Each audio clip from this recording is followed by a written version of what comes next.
All right, campers. Today's video is one-handed versus two-handed. I'm pro two-hander. I'm a one-hander myself. I've tried two-handed. I don't have the ability to do it. I think it's fantastic. I think overall it's very, very good for the game. But here's where the problem is. In 2020, when USBC said no more extra holes, I'm actually fine with that. I think that's a good idea. And then USBC also states that if there's a hole in the ball, you have to have a finger in it. That's where the problem becomes.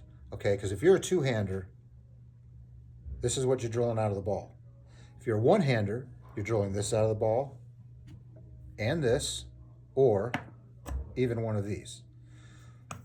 That third hole in the ball, that thumb hole, that big void weight hole in the ball makes the ball react drastically different than if it's not there.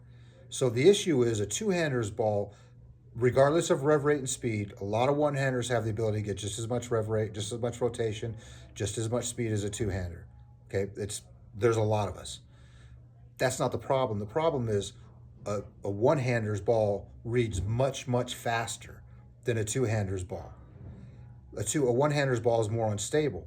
No matter what you do, it's got 3 holes in it. It's more unstable. A two-hander's ball only has those finger grips in it. A lot of times it doesn't even really nick the core. So that's a whole different thing.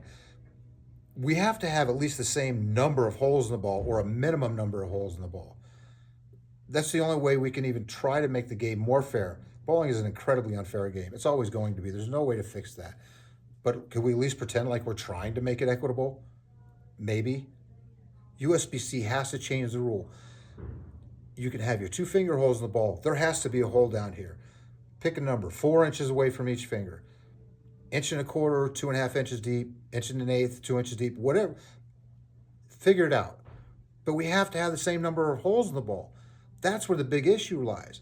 Could you imagine if you hold a golf club like this, or like this? Depending on how you hold it, you're not even allowed to use the same golf ball because you grip the club differently?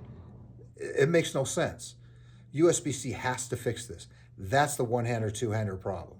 You can't get rid of two-handed bowling. You can't legislate how someone throws the ball. But if you know even a little bit about ball motion, we have to have at least the same number of holes in the ball, or a minimum number of holes in the ball. There are some people that use a third or fourth finger hole for gripping purposes. You can't penalize them by saying you can't have it. But we have to have a minimum number of holes in the ball, so we're throwing the same equipment. How does this not make sense? USBC needs to fix this.